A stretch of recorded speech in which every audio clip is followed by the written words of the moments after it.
Pro 1, kanal inspirasi. Selamat pagi, Ibu. Selamat pagi, Bu Nia. Saya sapa lebih enak Ibu siapa ini? Ibu Mata Mira ya? Ya, betul, Oke. Ibu Mira. Ibu Mira saja. singkatnya. Oke, baik. Ya. Ya, Ibu Mira ini sudah di tempat kerja atau masih di rumah? Sudah di tempat kerja, Bu. Sudah di tempat kerja, baik ya. Ya. Baik. Sedikit waktu untuk RRI ya, Ibu Mira ya.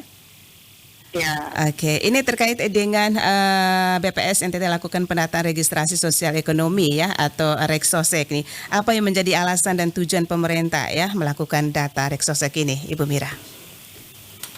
baik. Terima kasih, Bu Nia. Pemirsa sekalian, selamat pagi. Salam sejahtera untuk kita semua.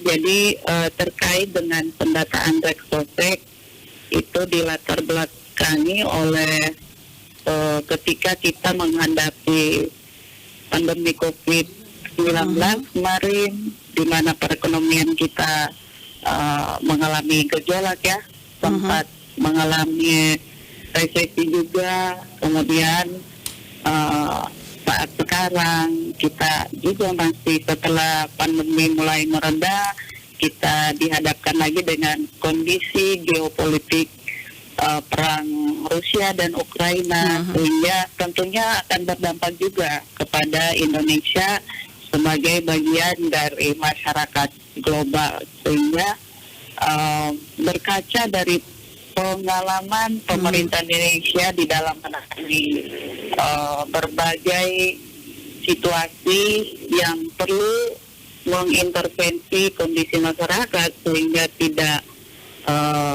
terlalu dampak oleh situasi krisis yang seperti itu, maka Presiden Joko Widodo pada tanggal 16 Agustus 2022 itu menyampaikan bahwa pemerintah perlu melakukan reformasi program perlindungan sosial.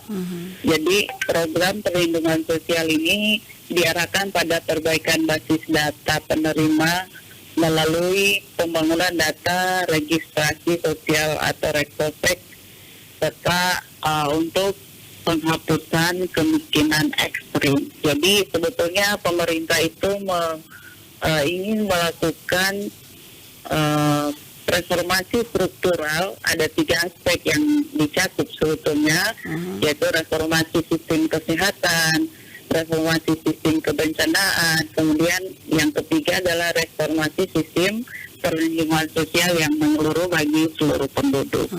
Nah, kondisi saat ini pemirsa bahwa data yang dimiliki oleh pemerintah untuk melakukan intervensi itu belum mencakup seluruh penduduk. Jadi yang ada itu misalnya data DTKS yang dipegang oleh Kementerian Sosial itu kira-kira hanya mencakup 40% penduduk. Jadi belum ada data yang lengkap yang mencakup seluruh penduduk Indonesia. Sedangkan ketika terjadi krisis, ketika terjadi bencana dan sebagainya, itu kan seluruh masyarakat bisa saja terdampak. Nah, misalnya pemerintah ingin melakukan perlindungan sosial atau pemberdayaan, nah data yang lengkap itu tidak ada. Sehingga dari kondisi ini pemerintah melakukan reformasi perlindungan sosial dan yang diawali dengan reformasi datanya. Jadi tujuan dari Reksosek ini adalah untuk menyediakan basis data seluruh penduduk, yaitu melihat kondisi sosial ekonomi masyarakat, misalnya profilnya, tingkat kesejahteraannya, data induk dan lain-lain yang nanti juga akan digabungkan dengan basis data yang lain yang dimiliki oleh kementerian atau lembaga yang lain. Ya, kira-kira begitu Bu Nia latar belakangnya kenapa Reksosek ini perlu dilaksanakan. Jadi nanti sasaran Reksosek ini yang akan didata ini siapa saja, dari kelas ekonomi apa saja, dan selain itu juga apa saja yang akan didata nanti, Ibu Mira? Baik, Bu Dia, jadi pemirsa di rumah, pendataan ini akan dilakukan bagi seluruh penduduk Indonesia. Jadi dimanapun penduduk itu berada, maksudnya di provinsi manapun, seluruh Indonesia, semuanya menjadi target untuk didata dalam kegiatan Reksosek ini, Bu Nia. Tanpa kecuali, entah dari golongan tinggi, menengah, atau dari golongan bawah, semuanya didata dalam kegiatan pendataan Reksosek ini. Oh, baik. Nah, untuk pengumpulan data ini bagaimana caranya, Ibu Mira? Pengumpulan data ini akan dilakukan oleh petugas dunia itu dari lapangan langsung, jadi door to door gitu, mewawancarai masyarakat, dan satuannya adalah kepala keluarga atau seluruh keluarga yang ada di dalam masyarakat. Jadi seluruhnya akan didata dari rumah ke rumah. Begitu, Bu Nia. Iya, ini dikerahkan ribuan pasti ini ya, yang sudah terlatih begitu, Bu Mira. Iya, jadi kalau untuk Indonesia itu sekitar 400-an ribu, ya 400 ribu lebih jumlah petugas yang dikerahkan, sedangkan kalau kita di NTT ini hampir 10.000, jadi 9.772 petugas dunia. 9.772 petugas ya? Iya. Oke, ini yang pasti sudah dibimbing dan terlatih ya, Ibu Mira ya? Iya, kami sudah melakukan pelatihan bagi seluruh petugas, dan mulai kemarin tanggal 15 ya, hari ini 17, jadi 2 hari yang lalu itu petugas yang sudah dilatih, mereka sudah mulai turun ke masyarakat melakukan pendataan. Ini waktunya berapa lama pengambilan data ini, Ibu Mira? Pengambilan data ini ditargetkan selesai dalam 1 bulan dunia. Dalam Jadi 1 bulan. 15 Oktober sampai dengan 14 November 2022. Ini untuk data Reksosek ini apa kelebihannya, Bu Mira? Data Reksosek ini jadi kelebihannya yang pertama bahwa dia mencakup seluruh masyarakat Indonesia. Artinya pemerintah akan memperoleh data kondisi sosial dan ekonomi dari seluruh masyarakat Indonesia. Kalau yang kita punya selama ini itu belum lengkap. Mungkin hanya bagian dari penduduk, tidak seluruh penduduk. Kemudian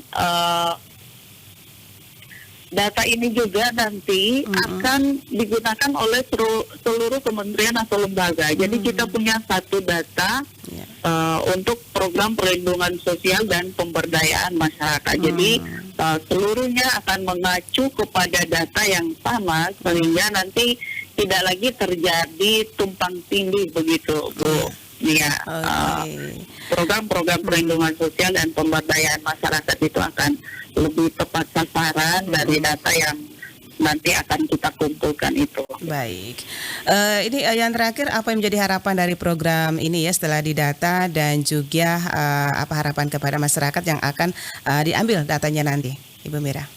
Baik, terima kasih Bu Dia. Jadi data ini bersumber dari masyarakat. Tentu harapan kami bahwa masyarakat tentunya dengan rela hati, dengan ketulusan siap untuk didata, dan juga memberikan data-data yang sesuai dengan kondisi yang sebenarnya. Artinya kondisinya seperti apa, itulah yang disampaikan kepada petugas, sehingga data yang nanti kita hasilkan itu dapat mencerminkan kondisi yang sebenarnya dari keadaan masyarakat di lapangan. Jadi data kita akan lebih akurat. Nah, tentunya itu peran dari masyarakat juga sangat penting ya, karena data kita ini kita mau wawancarai masyarakat. Jadi kami himbau kepada masyarakat agar memberikan data yang sejujur-jujurnya, jangan ditambah-tambah, jangan dikurangi. Sampaikan kepada petugas sesuai dengan kondisi Bapak Ibu di lapangan. Dan juga tentunya mohon kesediaan waktunya untuk diwawancara. Kalau misalnya sibuk, tinggalkan pesan kapan bisa dihubungi. Seperti itu kira-kira mungkin harapan kami kepada seluruh masyarakat khususnya di Nusa Tenggara Timur dunia. Baik, terima kasih Ibu Mira atas waktunya pagi hari ini bersama Pro 1 RRIND. Selamat beraktivitas. Selamat beraktivitas, Tuhan memberkati. Pendengar Pro 1 dimanapun Anda berada, barusan bersama kita Ibu Mata Mira BKL SSI MSI, Kepala BPS Nusa Tenggara Timur ya, terkait dengan BPS NTT lakukan pendataan registrasi sosial ekonomi Reksosek yang sudah dilaksanakan pada tanggal 15 ya Oktober 2022 dan dikatakan bahwa 1 bulan ke depan tinggal waktu yang akan diambil ya datanya nanti. Tetap bersama kami Pro 1 RRIND, kanal inspirasi di lintas Ende Pagi.